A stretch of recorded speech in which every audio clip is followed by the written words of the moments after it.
네, 자리에서 일어나 주십시오. 오늘은 2022년 1월 9일 주님 수세의 주일입니다. 예배를 시작하도록 하겠습니다. 네, 저희 교회가 2022년 1월부터 1월에는 느헤미야서를 가지고 하나님의 말씀으로 은혜를 나누고 있습니다. 지난주에는 다시 기도로 돌아가라. 전체의 주제는 다시 회복하라, 이런 의미에서 다시 기도로 돌아가라. 지난주에는 우리가 관심을 가지고 주변을 보고 하나님의 관심이 나의 관심이 되고, 그래서 애통하는 마음을 가지고 기도의 자리로 나가서 하나님의 약속의 말씀을 붙잡고 기도할 때 하나님께서 나에게 내가 있는 그 자리가 하나님의 사명의 자리다. 하나님께서 느헤미야를 통해서 지난주에는 그런 말씀을, 애통하며 기도하는 그런 기도의 자리로 나아가자, 이런 말씀으로 은혜를 나눴습니다. 오늘은 두 번째로 느헤미야 3장의 말씀으로 성벽 쌓기에 대해서 은혜를 나누고자 합니다. 여러분, 오늘의 말씀을 잘 귀담아 들으시고 여러분의 마음속에 성령님께서 역사하여 주셔서 우리의 가정에 무너진 성벽, 무너진 틈을 다시 메우고 다시 한번 하나님께로 돌이키는 그런 우리 성도들이 되시길 바랍니다. 세계 그 많은 몇억 명의 시청자가 지켜보는 다큐멘터리 채널이 있습니다. 내셔널 지오그래픽이라는 채널이 있는데, 오래전이에요. 오래전에 사상 최악의 참사라는 제목으로 한국에 일어났던 삼풍백화점 붕괴 사건을 다룬 적이 있습니다. 그 오래전이죠. 한 26, 7년 전일 거예요. 그때 일어난 이 사고가 수많은 사상자를 냈기 때문에 우리의 기억이 아직도 생생합니다. 마지막 생존자, 잊을 수가 없어요. 마지막 생존자가 지금도 그분이 살아있을 텐데 얼마나 그 트라우마로 한 몇 년 전인가 그 인터뷰를 했던 그런 기억이 있습니다. 굉장히 살아가는 것이 그 트라우마로 인하여 굉장히 어려운 게 살았을 텐데, 이 다큐멘터리에서 그때 이제 각 분야의 전문가들이 조사를 했어요. 왜 이 대참사가 어디에서 일어난 것일까 조사를 했는데 아주 작은 거에서 시작되었다는 거예요. 그 사고가 일어나기 2년 전에 건물 옥상에, 백화점 옥상에 거대한 1톤이 넘는 그런 거대한 에어컨을 이렇게 여러 개를 설치를 했대요. 그런데 그거를 기계를 사용해서 들어 올리지 않고 그냥 그걸 질질 끌어서 올리면서 그 과정에서 그 옥상의 바닥에 그 작은 틈들이 생겼다는 겁니다. 근데 그리고 2년 동안을 백화점 전체가 얼마나 그 에어컨을 돌렸겠어요. 냉난방을 얼마나 그 냉방을 돌리고 에어컨을 쉴 새 없이 돌리면서 생긴 그 진동 때문에 그 틈이 계속 벌어지다가 결국은 무너진 거 만 거예요. 500명이나 넘는 인명을 앗아가는 그런 아주 대형 참사로 발전했다는 거예요. 그 작은 것 하나의 그 부주의함으로 인하여 이렇게 큰 참사가 되었다는 것이죠. 여러분, 건물의 틈만 문제가 아닙니다. 우리가 생각해 보면은 하나님과 나와의 어떤 그 작은 틈이에요. 작은 틈. 신앙도 작은 틈을 통해서 그것이 별거 아니라고 생각했는데 그것이 엄청난 결과를 가져올 때가 많습니다. 가정에도 그래요. 부부 간에도, 또 가족 간에도, 이웃 간에도, 또 교우 간에도 이 작은 틈을 통해서 미움이 들어오고 불신이 들어오고 다툼이 들어오고, 그래서 결국은 관계를 돌이킬 수 없도록 무너지게 되는 거예요. 이건 성령의 역사가 아니죠. 마귀 역사입니다. 처음에는 그렇게 심각하게 보이지 않는 것처럼 보이지만은, 그러나 그걸 그냥 내버려 둘 때에 균열이 생기는 거예요. 아이들과의 관계도 그래요.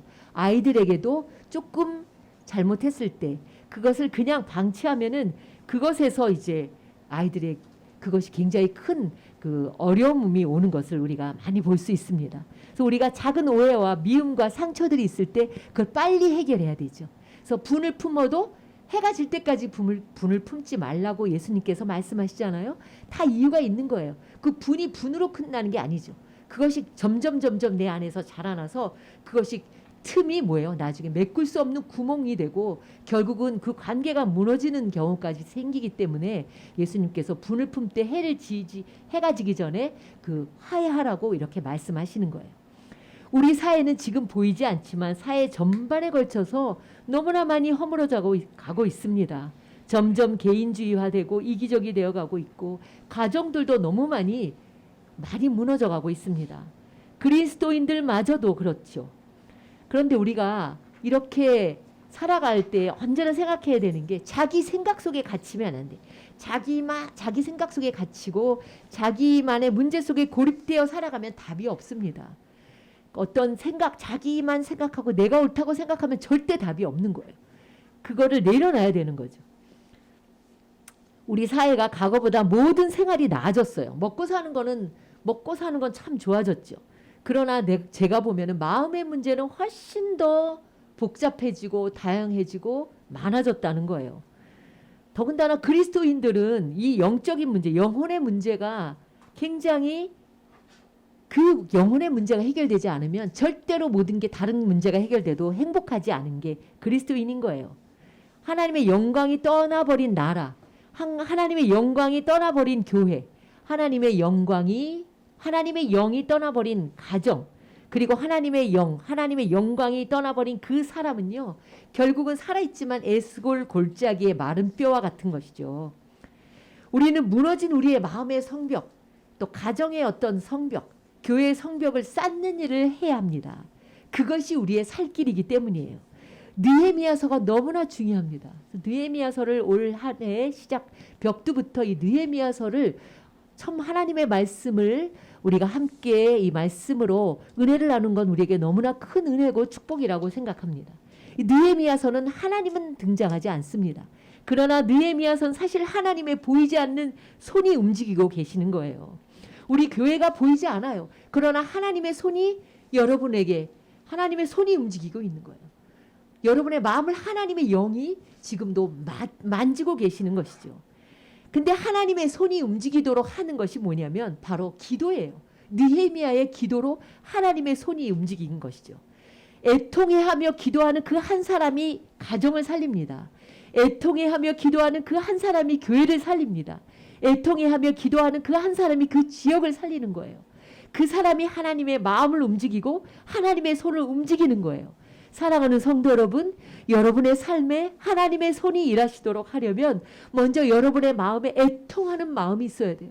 애통하는 마음으로 자녀를 위해 울며 기도해야 되고, 애통하는 마음으로 남편과 아내를 위해 기도해야 하며, 애통하는 마음으로 무너져가는 이 시대를 바라보며 누군가 기도하는 그 사람을 통해 하나님의 손이 움직이게 되는 것입니다. 기도는요, 하나님을 움직이는 거예요. 하나님의 마음을 움직이는 거예요. 하나님의 손이 움직이게 하는 거예요. 불가능한 일을 가능하게 하는 거예요. 하나님은요, 또 기도하는 그 사람에게 하나님의 일을 알려주세요. 하나님의 비밀을 알려주세요. 그리고 그 기도하는 사람을 통해서 하나님께서 일을 하십니다. 야고보서 1장 5절에서 6절에 보면 너희 중에 누구든지 지혜가 부족하거든 모든 사람에게 후히 주시고 꾸짖지 아니하시는 하나님께 구하라. 그리하면 주시리라. 오직 믿음으로 구하고 조금도 의심하지 말라. 이런 말씀이 나옵니다. 여러분 살아가면서 지혜가 부족합니까? 어떻게 해야 될지 알 수 없습니까? 모든 사람에게 후히 주시고 꾸짖지 아니하시는 그 하나님께 구하면 반드시 하나님께서 여러분에게 지혜를 주신다는 거예요. 근데 우리의 문제는 뭐예요? 하나님께서 마음에 감동을 주실 때까지 기도하지 않는 거예요. 그냥 들썩들썩 하는 거죠. 그리고 자꾸 내 생각이 앞서는 거예요. 그러니까 기도를 오래 하지 못하는 거예요. 지난주에 느헤미야가 얼마나 오래 기도했다고 했어요? 얼마나 오래 기도했다고 했어요? 적어도 넉 달 이상을 금식하고 애통해 하면서 그 자리를 떠나지 않고 기도했다는 거예요. 우리는 하나님이 내 마음에 감동을 주실 때까지 기도하지 오래 기다리지 못하는 거죠.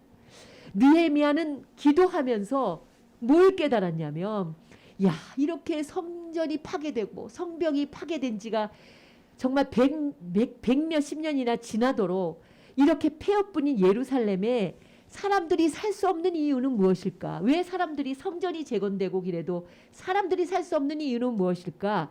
그건 바로 성벽이 파괴되고 성문이 다 무너졌기 때문이구나. 이걸 깨닫게 된 거예요. 성벽과 성문이 없는데 어떻게 사람이 살 수가 있겠어요? 수없이 도둑들이 들어오고 짐승들이 산짐승들이 그렇게 위험이 도사리고 있을 텐데 아무리 성전이 재건이 돼도 성벽이 세워지지 않고 다 성벽이 파괴되고 성문들이 다 무너진 데에 어떻게 사람들이 살 수 있겠습니까? 성 안에 사람이 살지 않으니 성전을 다시 세워도 예배가 제대로 회복될 수가 없었던 것이죠. 느헤미야는 그것을 깨달은 것이죠. 아, 성벽을 세워야 되겠구나. 내가 이 믿음의 성벽을 세워야 되겠구나. 이것을 깨달은 거예요. 기도하는 사람이 깨닫는 거예요. 그때 또 산발랏이 이렇게 비웃고 얘기한 거예요. 이 장을 보면은 아, 저들이 왜 저렇게 황폐한 성벽을 다시 세울까? 그건 저들이 제사를 드리려고 하는 게 아닌가? 이렇게 이제 방해꾼들이 나타나는 것이죠. 성벽이 없으니 성전이 세워져도 예배를 드릴 수가 없는 거예요. 마찬가지로 우리가 성전 되시는 예수님을 마음에 모신다고 해도 우리의 믿음의 성벽이 무너지면은 온전한 예배와 하나님과의 교제가 불가능하게 된다는 거예요. 성도들의 믿음의 터전이 황량하게 그지없고 원수와 대적들이 있다면 여러분이 아무리 예배를 드리려고 해도 좋은 것은 다 뺏어간다는 거죠. 여러분, 성벽 세우는 일이 너무나 중요한 것입니다. 성벽을 세우는 일은 뭐냐면 첫째로 경계를 짓는 거예요. 경계가 확실해야 돼요. 신앙도요, 희미해지면 제일 먼저 세상과의 타협을 하게 되는 거예요. 세상과의 경계가 희미해지는 거예요. 가정도 그래요. 이래도 좋고 저래도 좋은 거. 그거 좋은 게 아니에요. 가정도 약속이에요. 아빠는 아빠의 역할이 있고요. 엄마는 엄마의 역할이 있어요. 자녀는 자녀의 역할이 있고 남편은 남편으로서의 약속이 지켜야 하는 남편으로서의 도리가 있고 아내는 아내로서의 역할이 있는 거예요. 아빠가 남편이 자신의 역할을 하지 못하면 그 가정은 결국은 무너지게 되는 거예요. 아, 다른 가정도 다 그래. 다른 사람들도 다 그래. 아유, 다 딱 한 번만. 이런 작은 틈이 결국은 가정을 무너지게 하는 겁니다. 끊을 것은 딱 끊어야 돼요. 결단할 때는 딱 결단을 해야 돼요. 성벽은 경계를 세우는 겁니다. 구별입니다. 분리입니다. 거룩이 뭐예요, 여러분? 늘 우리가 찬양하잖아요. 거룩, 거룩, 거룩. 거룩이 뭐예요? 분리예요, 분리. 성도가 뭡니까? 구별되이 불러 모은 물이라는 뜻이에요. 하나님께서 왜 십계명을 주셨을까요? 경계를 짓게 하시는 거예요. 하나님을 하나님으로 섬기고 이웃에게 해야 될 일과 하지 말아야 될 일들을 구별하여 알려주시는 거예요. 그 당시 가나안에 우상 숭배하는 가나안 족속들의 그 백성들과 하나님의 사람들, 하나님의 백성을 구별짓게 하시는 겁니다. 하나님이 우리에게 율법을 주신 것은 우리에게 그것이 율법을 통해 구원을 얻는 구원의 길을 열어주신 게 아니에요. 죄가 죄임을 깨닫게 하는 것이죠. 여러분, 여러분의 신앙, 여러분의 가정에 그 경계를 잘 세우고 있습니까? 하나님의 자녀로 그리스도인으로서 내가 해야 될 것과 하지 말아야 될 것에 대한 경계를 잘 세워야 합니다. 그것이 너무나 중요합니다. 고린도후서 6장 14절에서 16절에 이런 말씀을 하고 있습니다. 의와 불법이 어찌 함께하며 빛과 어둠이 어찌 사귀며 그리스도와 벨리알이 어찌 조화되며 믿는 자와 믿지 않는 자가 어찌 상관하며 하나님의 성전과 우상이 어찌 일치가 되리요. 이렇게 말씀하고 있습니다. 경계가 무너질 때 틈이 벌어지면서 세상의 죄악과 유혹이 나도 모르게 들어오게 되는 것이죠. 결국은 허물어져 버리고 마귀에게 내어주는 그렇게 되는 것입니다. 두 번째로는 성벽을 세우는 일은요, 적으로부터 나를 보호하는 거예요. 이 성벽을 잘 쌓아야 적의 공격으로부터 나를 보호할 수 있지 않습니까? 하나님과의 온전한 교제와 예배를 통한 내가 풍성한 영적인 삶을 누리기 위해서는 믿음의 성벽을 우리의 삶의 모든 영역에 견고히 세워야 합니다. 믿음의 성벽이 무너지면 예배조차 보장되지 않습니다. 여러분, 믿음의 성벽에 틈이 없나, 구멍 난 것이 없나 항상 살펴야 합니다. 믿음의 성벽으로 나와 내 가족, 내 삶의 지경들을 견고히 둘러야 그 안에서 풍성한 예배와 또 은혜를 풍성하게 누리며 평안히 살 수 있습니다. 사랑하는 성도 여러분, 적으로부터 지켜내려면 믿음의 벽에 틈이 없어야 하는 거 아닙니까? 조그만 틈들이 벌어지면서 그 엄청난 성벽이 무너지게 되는 거예요. 삼풍백화점이 무너진 것도 그 작은 틈으로 인하여 그것이 무너지게 된 것이에요. 유혹이 얼마나 많습니까? 죄와의 타협. 여러분이 기도하면 알아요. 내가 어느 만큼 내가 타협하고 살아가고 있는지를 하나님께서 알려주셔요. 탐욕, 정욕, 음란, 이런 것들이 우리의 마음에 점점 들어오면 들어오면서 그것들이 이제 점점 틈이 벌어지면서 우리를 무너뜨리게 되는 거예요. 여러분 어떻게 하면 이 틈을 메울 수 있을까요? 새해가 얼마나 좋습니까? 새로 시작하는 한 해이잖아요. 첫 번에 시작을 잘해야 되는 거예요. 그래서 하나님께서 느헤미야를 우리 교회에 말씀으로 주셨는지도 모릅니다. 여러분 첫 번이 중요한 거예요. 뜻을 정하는 게 중요한 거예요. 다니엘이 어떻게 했어요? 저 바벨론 그 대제국의 포로로 잡혀가서 그 어린 나이에 잡혀갔지만 그가 뜻을 정해서 하루에 3번씩 기도했어요. 그리고 그 우상의 재물을 먹지 않았어요. 뜻을 정한다는 것이 무슨 의미냐면 어떤 내 마음을 딱 어떤 특정한 자리에 둔다 이런 말이에요. 물건을 어떤 특정한 자리에 둔다는 그런 말이에요. 특정한 자리에 둔다면 그 자리에 있는 걸 어떻게 해야 돼요? 내려놔야 되겠죠. 내 마음에 뭔가 자리 잡고 있는 그것을 포기하고 내려놔야지 그것을 둘 수 있는 거예요. 뜻을 정한다는 것은 내가 중요한 가치를 위해서 가치 없는 것들을 포기할 수 있어야 되는 거예요. 기도의 뜻을 정하면 어때요, 여러분? 그만큼 내가 그 시간을 할애해야 되죠. 다른 것을 하는 것을 포기해야 되는 거예요. 아침에 기도해야 된다. 아침에 기도를 하려면 그만큼 그 시간을 내가 포기해야 되는 거예요. 성경 읽기에 뜻을 둔다. 그러면 이전에 내가 다른 것을 하던 그 시간을 포기해야 되는 거예요. 내가 선한 일을 하려고 뜻을 두면은 나를 위해 쓰던 그런 물질이나 나의 어떤 시간들을 포기해야 되는 거죠. 봉사를 하려면 나를 위해 쓰던 그 시간들을 포기해야 되는 거예요. 내가 어떤 뜻을 확실히 정하면 그것을 이루어 나가기 위해서 뭔가 내가 포기하는 것이 있어야 되는 거예요. 그럴 때 힘이 있는 거예요, 여러분. 두 가지를 다 가질 수는 없어요. 하나님 앞에 내가 가장 귀한 것을 하려면 내가 그전에 좋아하던 것들을 버리고 포기할 때 그것을 하나님은 기억하시고 그때 힘이 있는 거예요. 여러분에게 왜 힘이 없어요? 여러분에게 왜 능력이 없어요? 여러분이 포기하지 않기 때문이에요. 여러분이 가지고 있는 세상의 것, 여러분이 포기하지 않는 그것, 두 가지를 다 지고 있기 때문에 능력이 없는 거예요. 그것을 내려놓고 내가 뜻을 정하고 하나님의 그 가치 있는 인생을, 가치 있는 그것을 위해서 나아갈 때 그것이 우리에게 힘이 되고 능력이 되고 그때 하나님의 역사가 나타나는 것입니다. 올해도 내가 큐티로 하나님을 만나겠다. 하나님의 말씀을 가까이 하겠다. 난 올해 성경을 한번 써보겠다. 아니면 나는 올해는 주일 예배를 잘 드려보겠다. 난 올해 성가대를 하겠다. 아니면 나는 올해는 청소를 한번 해보겠다. 이렇게 결단을 하고 시작하면은 뭔가를 포기해야 될 거 아니에요. 그 시간을 뭔가를 포기하고 가장 중요한 가치를 위해 여러분이 나아갈 때 하나님은 여러분에게 그것이 여러분을 지켜주는 믿음의 성벽이 되는 거예요. 여러분의 믿음의 성벽이 되는 거예요. 사랑하는 성도 여러분, 이 느헤미야는 너무나 귀한 것이 많은데 한 달에 다 마치기가 너무나 힘들었어요. 그러나 이 말씀을 여러분이 잘 듣고 가셔서 반드시 느헤미야 2장 3장을 읽어보시기 바랍니다. 오늘 3장을 보니까 성벽을 쫙 쌓는 이름들이 쫙 나와요. 이름 읽기가 너무나 어렵죠. 그런데 보면은 가장 많이 나오는 게 있어요.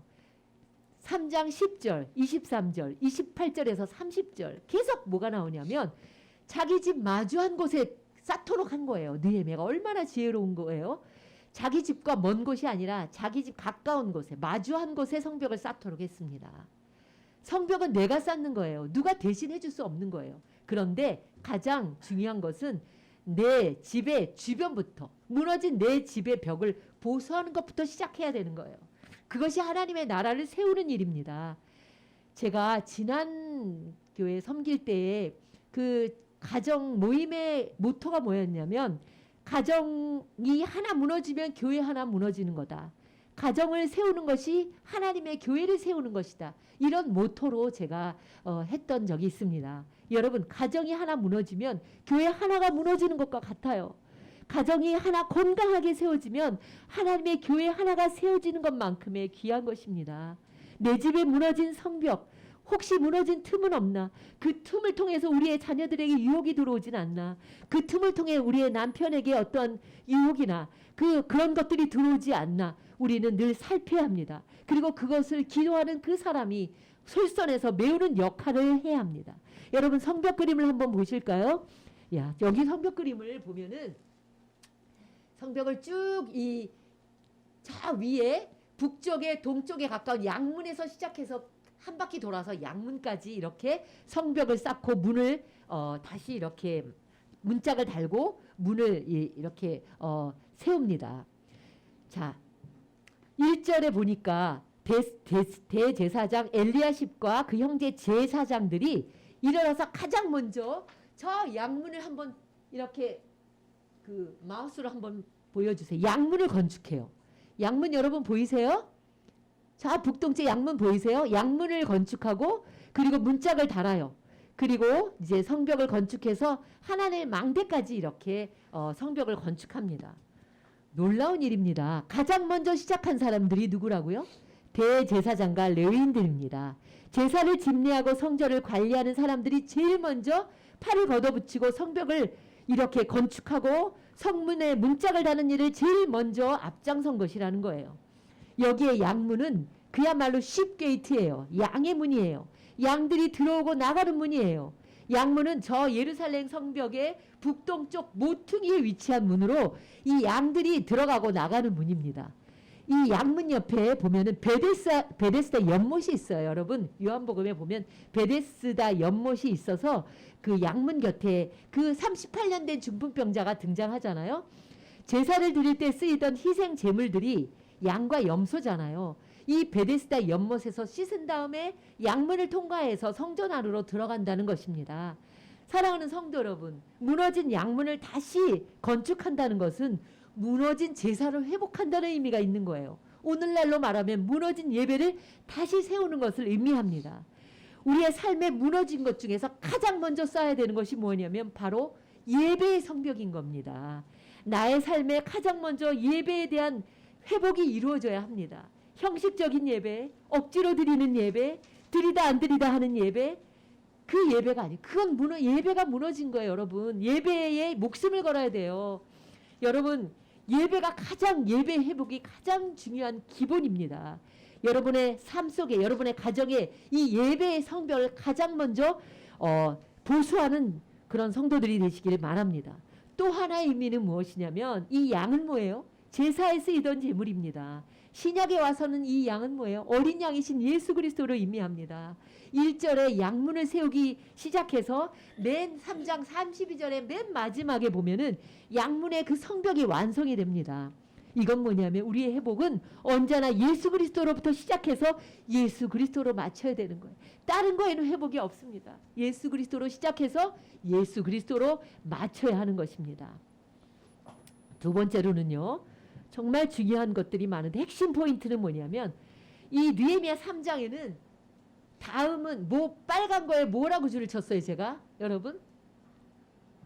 그 다음은 그래서 제가 다 여러 번 읽어보니까 이 next 그 다음은이란 단어가 30번이나 나옵니다. 이것은 성벽 쌓는 것에 가장 중요한 것은 이어져 간다는 거예요. 나에게서 이게 끊어지면 안 된다는 거예요. 성벽은 어느 한 사람의 힘으로 세워지는 게 아니라 모두가 함께 협력해서 지어져 가는 거예요. 가정도 아버지 혼자가 일으킬 수 없어요. 엄마 혼자 세우는 게 아니에요. 함께 세워져 가야 된다는 거예요. 본문에 보면 또한 대제사장뿐만이 아니라 레위인, 금장색 세공업자가 나와요. 향품 장사도 나와요. 여러 사람들이 등장해요. 또 예루살렘의 절반을 다스린 사람도 함께 성벽을 세운 일에 동역했습니다. 금장색 세공업자는 어떤 사람이에요? 금을 가지고 아주 이렇게 미세한 것을 손을 가지고 정교하게 만드는 사람 아니에요? 그런데 그 사람이 이렇게 험악한 성벽을 쌓는 일을 하면은 손이 다 망가져서 그가 그 일을 할 수 없지 않겠어요? 그런데도 그 사람들도 그 손에 그런 것을 생각하지 않고 성벽 쌓는 허드렛 일을 했다는 거예요. 예루살렘의 절반을 다스린 사람도 함께 했다는 거예요. 부유한 사람이든 권력이 있는 사람들이든 모두가 이 성벽 쌓는 일에 동참을 했다는 거예요. 4절과 12절을 보면은 이런 말씀도 나와요. 누구의 아들, 누구의 손자도 성벽을 건축하는 일에 할아버지, 아들, 손자 모두가 함께 힘을 모았다는 거예요. 12절에 보면 무너진 성벽을 재건하기 위해서 그 당시엔 여자들이 이런 힘든 일들을 하지 않았겠지만 여자들도 힘을 모았다는 거예요. 또 그 밖에도 보면은 예루살렘 관할 밖의 사람들도 협력을 했어요. 여리고 사람, 두고 사람, 미스바 사람, 기본 사람들도 모두가 성벽을 쌓는 일에 동참하였다는 것입니다. 11절에는 보면 어떤 이들은 다른 사람들보다 더 많이 수고했어요. 그 사람, 보통 사람들보다 더 많이 수고했고, 어떤 사람들은 힘써 열심히 일했다, 이런 말씀도 나오고 있습니다. 그런데 놀라운 것은 드고아 사람들이 이렇게 보수하는 일을 했어요. 그런데 그 귀족들은 동참하지 않았다, 이런 말씀이 나와요. 하나님은 열심히 한 사람들의 이름도 기록하지만 열심히 하지 않고 협력하지 않은 사람들도 이 성경에 기록되었다는 게 너무나 중요한 거예요. 하나님은 그 잘한 사람들만 기억하는 것이 아니라 난 귀족이니까 내가 어떻게 저런 허드렛 일을 해, 그렇게 생각하면서 협력하지 않은 그 드고아의 귀족들에까지도 성경에 기록되었다는 것이 놀라운 거예요. 하나님의 나라는요, 은혜를 받은 사람일수록, 하나님의 사랑을 많이 깨달은 사람일수록 그 사람이 더 정말 낮은 자리에서 세워가고 섬겨가는 것이지, 귀족이라고 부자라고 해서 하나님의 교회가 세워지는 건 절대 아닙니다. 귀족이 한 사람이 교회를 세우는 거 절대 아니에요. 권력자가 하나님의 교회를 세울 수가 없다는 거예요. 모두가 하나님의 은혜를 받은 한 사람 한 사람이, 하나님의 사랑을 깨달은 그 한 사람 한 사람이 정말 자신의 위치에서 그 성벽을 세우는 일을 할 때 그 하나님의 공동체, 하나님의 나라가 세워져 가는 것이죠. 근데 이 말씀을 보다가 놀라운 것을 제가 발견했습니다. 14절을 한번 보여주시기 바랍니다. 다 같이 읽겠습니다. 시작. 분문입니다. 분문은 베탁게렘 지방을 다스리는 레갑의 아들 말기야가 중수하여 문을 세우며 문짝을 달고 자물쇠와 빗장을 갖추었고 라는 말씀이 나옵니다. 이 분문이 뭐냐면 본문이 아니고 분문이에요. 분문이 뭐냐면 분뇨를 처리하는 문이에요. 쉽게 말하면 똥문이죠. 똥문. 배설문이에요. 덩 게이트라고 이렇게 얘기를 하더라고요. 그러니까 이게 뭐냐면 예루살렘에 수많은 그런 양도 들어가고 소도 들어가고 그러면 그 다음에 뭐예요? 그 다음에 예루살렘에 그 배설물들이 반출시키는 문이 있을 거잖아요. 이 문이 바로 분문이에요. 냄새나고 더럽고 아주 더러운 아주 그런 문이죠. 그런데 이걸 누가 중수했다고요? 누가 중수했대요? 누가 중수했대요? 레갑의 아들, 어서 많이 들었죠? 레갑의 아들 말기야가 했다는 거예요. 그리고 그 문에 다 문짝을 세우고 자물쇠와 빗장을 갖추었다는 거예요. 희생적으로 이 레갑의 아들 말기야가 헌신했기에 레갑의 후손들이 이렇게 오고 오는 세대에도 이 느헤미야 이렇게 기록된 거 놀라운 거 아닙니까? 여러분, 레갑의 후손은 예레미야 35장에 등장합니다. 너무나 이스라엘, 이 유다 민족이 타락을 해서 주님께서 예레미야에게 뭐라고 말씀하셨냐면, 야, 너 저 가서 레갑의 레갑의 후손들을 데리고 와서 성전의 한 방에 데려다가 이 사람들에게 포도주를 마셔라. 포도주를 마시게 해라. 얼마나 타락했는지, 그 당시에 성전에서 일하는 사람이든 장로들이든 제사장이 다 타락한 그때에 주님께서 예레미야에게 말씀하신 거죠. 그래서 레갑의 그 후손들을 데리고 와서 포도주를 대접하면서 포도주를 마시라고 하니까 뭐라고 얘기하냐면, 우리는 절대로 포도주를 마실 수 없습니다. 우리의 조상인 요나답, 레갑의 조상인 요나답이 뭐라고 명령했냐면, 우리는 집을 짓지 말고 장막에 거주하고, 그 다음에 포도주를 마시지 말고, 그리고 곡식에 씨를 뿌리지 말고 목축을 하라는 거죠. 목축을 하면서 포도원도 소유하지 말고, 그리고 그렇게 장막에서 살아라. 그래야 너희가 그 땅에서 오래오래 살 것이다. 이렇게 말씀을 하신 거죠. 그것을 대대로 지켜온 거예요. 레갑의 아들 요나답의 자손 가운데 그렇게 하면 나를 섬길 사람이 영원히 끊어지지 않을 거라고, 그렇게 약속을 예레미야 35장에서 말씀하신 거죠. 그런데 열왕기 하 24장 14절에 보면 그 여호야김 긴야, 그러니까 이제 시드기야 전에 여호야긴 왕 때 바벨론으로 모두 잡혀갈 때 누구만 안 잡혀갔을까요? 이 비천한 자들, 목동들만 안 잡혀갔어요. 이 레갑의 후손들만 그 땅에 남아 있었다는 거죠. 그 레갑 자손에는 그 땅에 남은 자가 없었더라, 이렇게 말씀하고 있습니다. 말씀을 순종한 레갑 자손만 포로로 잡혀가지 않은 거예요. 그리고 놀라운 것은 그 레갑 자손들이 후에 보니까 예수님이 탄생할 때 그 게렘이라 발음이 어려워요. 베탁 게렘이 지금의 라헬 라못이라는 곳인데 그곳이 바로 베들레헴과 예루살렘 사이에 있는 그 지역으로 그곳에서 계속 목축을 하고 살아왔다는 거예요.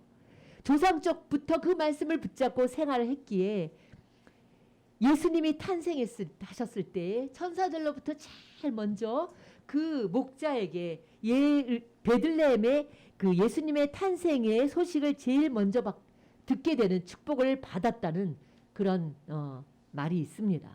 뭐 그런 이야기가 있습니다. 여러분, 하나님은요 그 한 사람 한 사람을 기억하십니다. 그런데 놀랍게도 이 레갑의 그 자손들은요 가장 냄새나고 가장 더러운 이 분뇨를 처리하는 그 문을, 그 배설문을, 그 문을 닦고 다시 이렇게 세우고 문고리를 달고 그리고 빗장을 갖추는 그런 역할을 했다는 것이죠.